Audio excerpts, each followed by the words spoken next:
नमस्कार दोस्तों, आप सभी का स्वागत है हमारे supreme GS academy YouTube channel पे। तो दोस्तों, आज हम इंडियन ज्योग्राफी में सिंधु नदी तंत्र के बारे में पढ़ेंगे। तो चलिए दोस्तों, वीडियो स्टार्ट करते हैं। तो दोस्तों, आप देख सकते हैं सिंधु नदी तंत्र। सिंधु नदी जो है दोस्तों, 5 नदियों से मिलकर बनी होती है, जिन्हें हम पंचनद के नाम से जानते हैं। तो 5 नदियां हैं: झेलम, चिनाब, रावी, ब्यास और सतलज।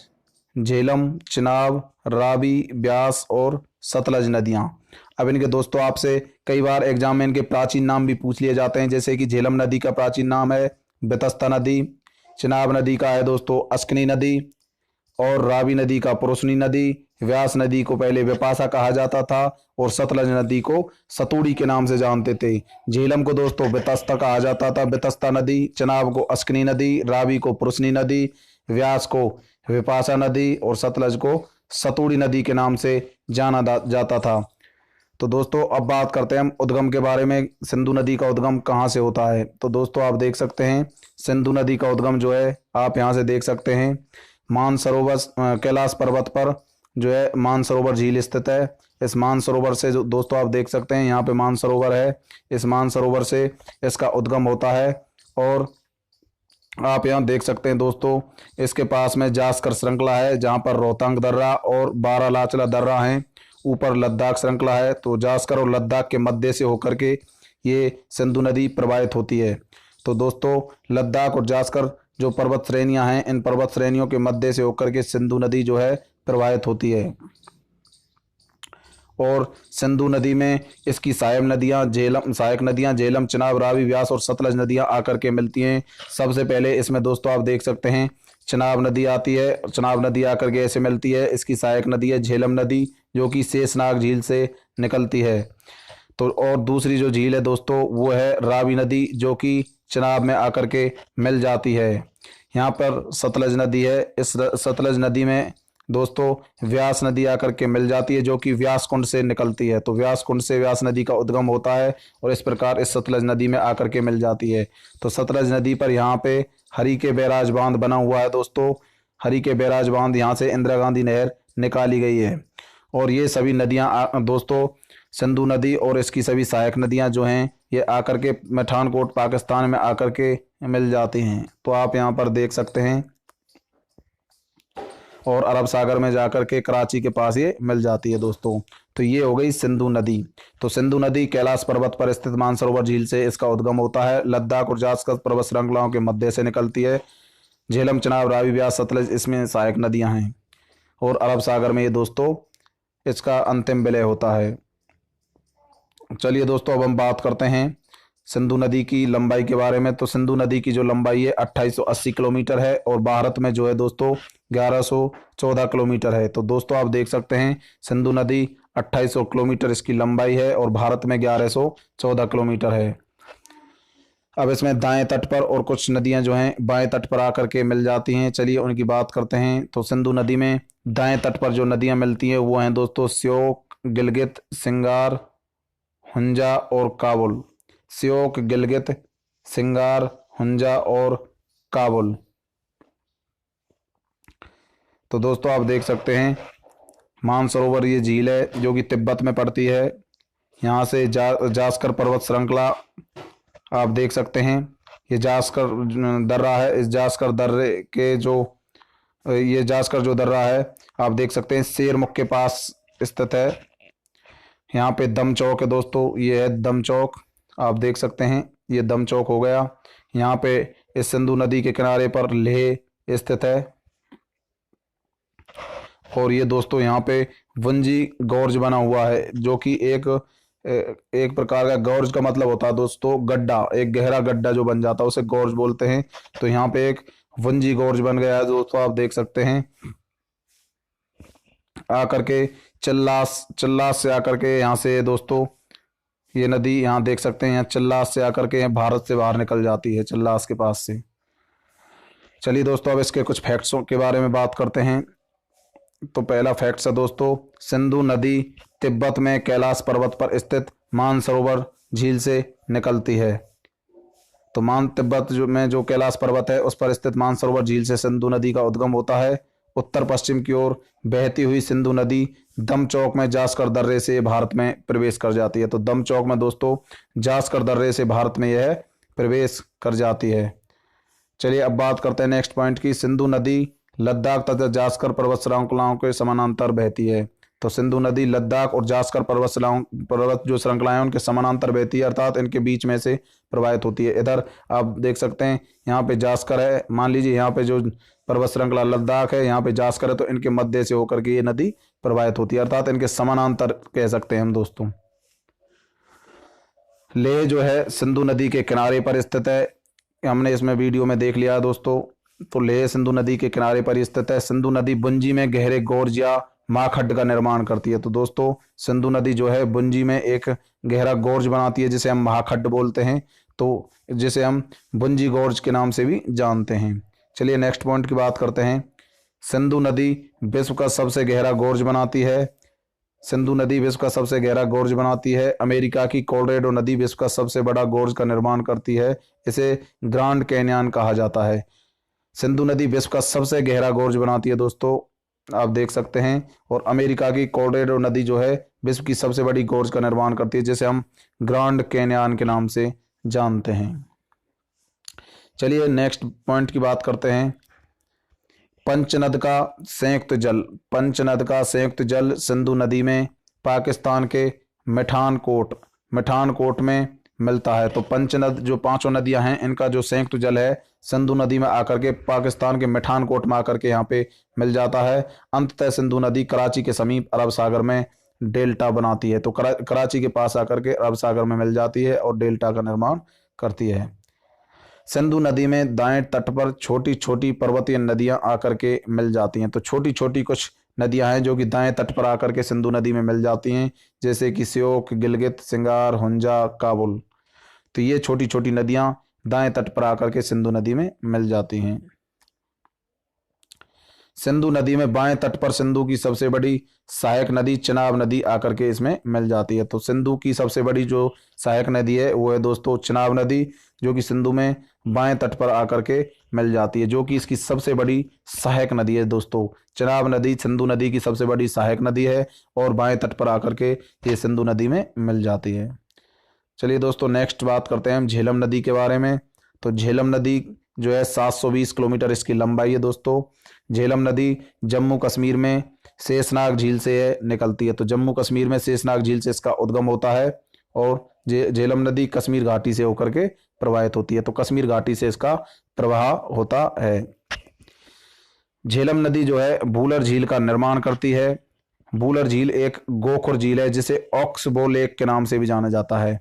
तो गाय के खुर के समान ये झील है, इस वजह से इसे गोखुर कहा जाता है। तो ये इस प्रकार से प्रवाहित होती है जैसे कि गाय का खुर बन जाता है, उस प्रकार से इस वजह से सॉरी दोस्तों, जो झेलम नदी है भूलर झील का निर्माण करती है और भूलर झील जो है इस प्रकार प्रतीत होती है जैसे कि गाय का खुर जैसी संरचना है, इस वजह से इसे गोखुर झील के नाम से जाना जाता है। झेलम नदी जम्मू कश्मीर में अनंतनाग से बारामूला तक नौकागम्य है, नेविगेबल मानी जाती है। तो झेलम नदी जो है जम्मू कश्मीर में अनंतनाग से लेकर के बारामूला तक, यहाँ इसमें जो है आप देख सकते हैं नावें चलती रहती हैं, नौकाएं यहाँ पे चलती रहती हैं। इस वजह से अनंतनाग से लेकर के बारामूला तक झेलम नदी जो है नौकागम्य मानी जाती है। जम्मू कश्मीर में अनंतनाग से बारामूला तक यहाँ पे इसमें नावें चलती रहती हैं, इस वजह से इसे नौकागम्य कहा जाता है। श्रीनगर झेलम नदी के किनारे पर स्थित है। श्रीनगर दोस्तों झेलम नदी के किनारे स्थित है। श्रीनगर को सम्राट अशोक ने बसाया।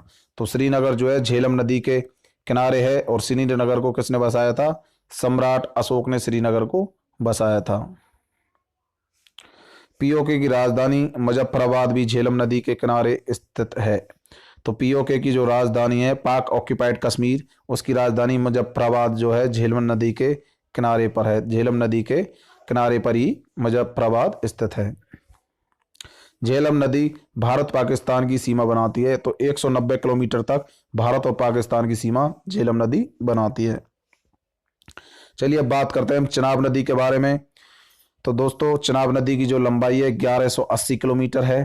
चिनाब नदी हिमाचल प्रदेश में चंद्र तथा भागा नदियों के मिलने से बनती है। तो चंद्र और भागा जो नदियां हैं, इन नदियों के मिलने से ये बनती है। तो इस वजह से इस नदी को हम चंद्रभागा नदी के नाम से भी हिमाचल प्रदेश में जानते हैं। तो हिमाचल प्रदेश में चिनाब नदी को चंद्रभागा नदी भी कहा जाता है। हिमाचल प्रदेश में चिनाब नदी कीलोंग घाटी कहलाती है। तो हिमाचल प्रदेश में चिनाब नदी को क्या कहा जाता है? कीलोंग घाटी के नाम से जाना जाता है। लाहौल स्पीति जिला जो है, लाहौल स्पीति जिले में ये घाटी पड़ती है, जहाँ पे पिन वैली राष्ट्रीय पार्क या कोल्ड डेजर्ट राष्ट्रीय पार्क है। वहाँ पे पिन वैली राष्ट्रीय पार्क या कोल्ड डेजर्ट राष्ट्रीय पार्क है। तो चिनाब नदी जो है कीलोंग घाटी, हिमाचल प्रदेश में चिनाब नदी कीलोंग घाटी कहलाती है। तो दोस्तों ये है चिनाब नदी के बारे में महत्वपूर्ण फैक्ट। अब बात करते हैं रावी नदी के बारे में। तो दोस्तों ये नोट्स जो है आपके लिए सभी एग्जाम के लिए समान रूप से उपयोगी है। इनसे बाहर आपके एग्जाम में कुछ नहीं जाएगा। ये RS लेवल तक ये जो नोट्स हैं आपके लिए वैलिड हैं। आप किसी भी एग्जाम को इससे दे सकते हैं। आपके एग्जाम में नदियों से संबंधित आपका कोई भी प्रश्न गलत नहीं होगा। तो चलिए अब रावी नदी के बारे में पढ़ते हैं। रावी नदी की लंबाई जो है 725 किलोमीटर है।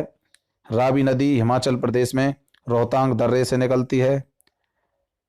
रावी नदी हिमाचल प्रदेश में कांगड़ा घाटी तथा जम्मू कश्मीर में जम्मू घाटी का निर्माण करती है। हिमाचल प्रदेश में कांगड़ा घाटी और जम्मू कश्मीर में दोस्तों जम्मू घाटी बनाती है। तो रावी नदी हिमाचल प्रदेश में इसका जो उद्गम होता है रोहतांग दर्रे से, रावी नदी जो है हिमाचल प्रदेश में निकलती है। तो रोहतांग दर्रे से निकलती है और रावी नदी हिमाचल प्रदेश में कांगड़ा घाटी तथा जम्मू कश्मीर में जम्मू घाटी का निर्माण करती है। हिमाचल प्रदेश की कांगड़ा घाटी चाय की खेती के लिए प्रसिद्ध मानी जाती है। तो हिमाचल प्रदेश की जो कांगड़ा घाटी है वहाँ पे चाय की खेती होती है और चाय की खेती के लिए प्रसिद्ध है। तवी नदी रावी नदी की एक प्रमुख सहायक नदी है। तो तवी नदी किसकी सहायक नदी है? रावी नदी की। रावी नदी की केवल एक सहायक नदी है जिसका नाम है तवी नदी। तवी नदी किसकी सहायक नदी है? रावी नदी की एक सहायक नदी मानी जाती है। अब बात करते हैं दोस्तों ब्यास नदी के बारे में। ब्यास नदी की जो लंबाई है 470 किलोमीटर है। ब्यास नदी हिमाचल प्रदेश में ब्यास कुंड से निकलती है। तो हिमाचल प्रदेश में ब्यास कुंड से इसका उद्गम होता है। ब्यास नदी हिमाचल प्रदेश में कुल्लू घाटी बनाती है। तो हिमाचल प्रदेश में कुल्लू घाटी का निर्माण करती है। ब्यास नदी हिमाचल प्रदेश के नैना देवी में गहरे गोर्ज का निर्माण करती है। तो नैना देवी में गहरे गोर्ज का निर्माण करती है।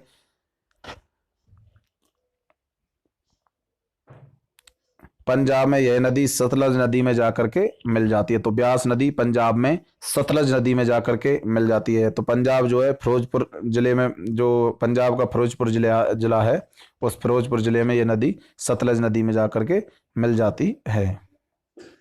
हिमाचल प्रदेश में इसका उद्गम होता है व्यास कुंड से और हिमाचल प्रदेश में यह कुल्लू घाटी का निर्माण करती है। चलिए दोस्तों अब बात करते हैं हम सतलज नदी के बारे में। तो सतलज नदी की जो लंबाई है 1050 किलोमीटर है। सतलज नदी कैलाश पर्वत पर स्थित राकस जो ताल झील है, उस राकस झील से इसका उद्गम होता है। तो सतलज नदी जो है, सतलज नदी कैलाश पर्वत पर स्थित राकस झील से निकलती है। तो राकस झील से सतलज नदी का उद्गम होता है। तो कैलाश पर्वत पे एक राकस झील है, उस राकस झील से इस सतलज नदी का उद्गम होता है। सतलज नदी भारत में सिपकिला दर्रे से प्रवेश करती है। तो भारत में सिपकिला जो दर्रा है उससे भारत में ये सतलज नदी प्रवेश कर जाती है। सतलज नदी पर ब्यास नदी के मिलने के स्थान पर हरिके बैराज बनाया गया है जिससे इंदिरा गांधी नहर निकलती है। तो दोस्तों सबसे पहले मैंने आपको डायग्राम जो समझाया था उसमें आप देख सकते हैं सतलज नदी पर ब्यास नदी के मिलने के स्थान पर ही वहां पे इस पे हरिके बैराज बनाया गया है जिससे इंदिरा गांधी नहर निकाली गई है। चलिए अब बात करते हैं नदी जल परियोजनाओं के बारे में। तो कौन सी नदी पर कौन सी परियोजना है, ये अक्सर एग्जाम में पूछ लिए जाते हैं। तो चलिए सबसे पहले बात करते हैं जम्मू कश्मीर की। तो जम्मू कश्मीर के बारे में बात करेंगे। तो जम्मू कश्मीर में जो पहली परियोजना है नीमो बजागो परियोजना। नीमो बजागो परियोजना सिंधु नदी पर है दोस्तों। सिंधु नदी पर एक परियोजना है जिसका नाम है नीमो बजागो। तो नीमो बजागो परियोजना कौन सी नदी पे है दोस्तों? सिंधु नदी पर। अगली बात करते हैं हम किशन गंगा परियोजना जो कि किशन गंगा नदी पर है। किशन गंगा परियोजना किशन गंगा नदी पर है। किशन गंगा नदी जो है झेलम की सहायक नदियां है। पाकिस्तान में इसे नीलम नदी के नाम से जाना जाता है। तो पाकिस्तान में से दोस्तों नीलम नदी भी कहते हैं। किशनगंगा नदी पर किशनगंगा परियोजना है, जो कि झेलम की एक सहायक नदी है। किशनगंगा नदी पाकिस्तान में नीलम नदी कहलाती है। चलिए नेक्स्ट परियोजना की बात करते हैं। अगली एक परियोजना है जिसका नाम है उरी परियोजना। जम्मू कश्मीर में नेक्स्ट परियोजना है उरी परियोजना। एक है तुलबुल परियोजना। ये दोनों जो परियोजना है उरी परियोजना और तुलबुल परियोजना, ये दोनों झेलम नदी पर हैं दोस्तों। तो जम्मू कश्मीर में उरी परियोजना और तुलबुल परियोजना झेलम नदी पे हैं। अगली बात करते हैं सलल परियोजना, बगलीहार परियोजना और दुलहस्ती परियोजना। सलल परियोजना, बगलीहार परियोजना और दुलहस्ती परियोजना, ये दोस्तों चनाब नदी पे। तो जम्मू कश्मीर में ये 7 परियोजना हैं। और नेक्स्ट है दोस्तों थीन बांध, जो कि रावी नदी पर बनाया गया है। इसका नाम बदल करके अब महाराजा रणजीत सिंह बांध रख दिया गया है। रंजीत सागर जो है यह थीम बांध के पीछे एक जलाशय है। तो रंजीत सागर भी वहां पे एक बना हुआ है, जो कि थीन बांध के जस्ट पीछे है। तो दोस्तों थीन बांध रावी नदी पे है और महाराजा रणजीत सिंह इस बांध का नाम है। तो नदी जल परियोजनाओं में जम्मू कश्मीर में 7-8 परियोजना है, वो आपको याद रखनी होंगी। नीमो बजागो परियोजना सिंधु नदी पे है। किशनगंगा परियोजना किशनगंगा नदी पे। उरी परियोजना और तुलबुल परियोजना ये है झेलम नदी पे। इसकी ट्रिक आप याद कर सकते हैं। उरी तुझे, उरी मतलब उरी परियोजना, तू मतलब तुलबुल परियोजना, झे मतलब झेलम नदी पे है। उरी तुझे, तो ये इसकी आपको ट्रिक याद रखनी है दोस्तों। उरी तुझे।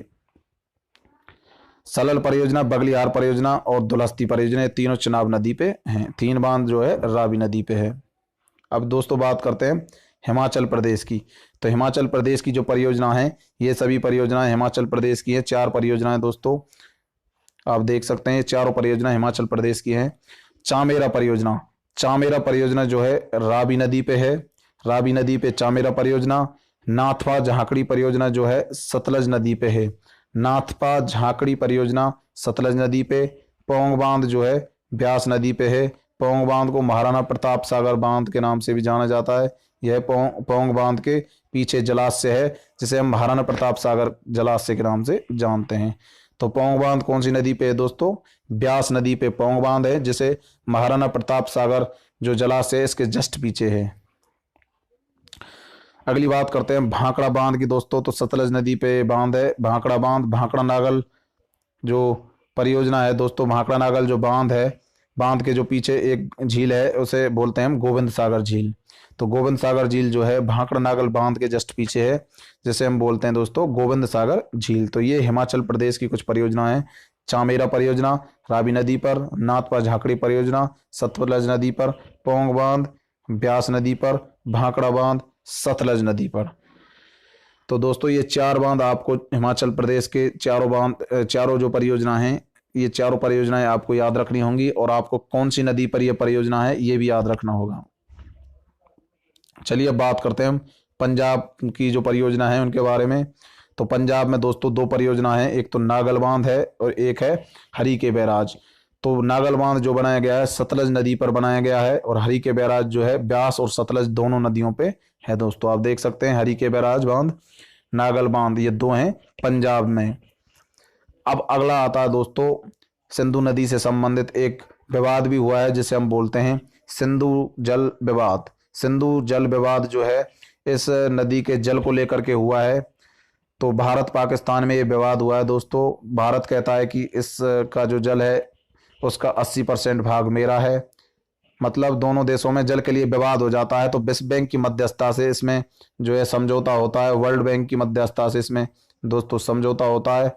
और इस समझौते में 80% सिंधु झेलम चिनाब नदियों का जो जल है वो दोस्तों पाकिस्तान को दे दिया जाता है। 80% सिंधु झेलम और चिनाब का जल जो है पाकिस्तान को, और 20% जो है भारत को दे दिया जाता है। और रावी ब्यास सतलज का 80% भारत को और 20% पाकिस्तान को दे दिया जाता है। तो इस प्रकार से विश्व बैंक के मध्यस्थता से ये जो सिंधु नदी जल समझौता है ये खत्म हो जाता है। सिंधु नदी जो विवाद है ये खत्म हो जाता है, और दोनों देशों में आपस में सिंधु नदी के जल को लेकर के समझौता हो जाता है। तो इसका जो है समझौता हुआ था 1960 में। 19 सितंबर 1960 को सिंधु नदी जो जल समझौता हुआ है। सिंधु झेलम चिनाब का 80% पाकिस्तान, 20% भारत। रावी ब्यास सतलज का 80% भारत और 20% पाकिस्तान यूज करेगा। विश्व बैंक की मध्यस्थता से ये समझौता हुआ। तो दोस्तों ये सिंधु नदी से जो तंत्र है वो खत्म हो चुका है। इसके बाद हम नेक्स्ट तंत्र पढ़ेंगे, गंगा नदी तंत्र। यह वीडियो आपको कैसा लगा? वीडियो को लाइक करें, चैनल को सब्सक्राइब जरूर करें और ज़्यादा से ज़्यादा इस वीडियो को शेयर करें। कमेंट करना ना भूलें दोस्तों। इसी प्रकार हमारे चैनल के द्वारा पूरी इंडियन ज्योग्राफी, वर्ल्ड ज्योग्राफी कराई जाएगी। राजस्थान पुलिस से संबंध भी आपके लिए मॉडल पेपर भी हमारे चैनल पर डाल दिए जाएंगे। आप रेगुलरली क्लासेस देखते रहें। धन्यवाद दोस्तों।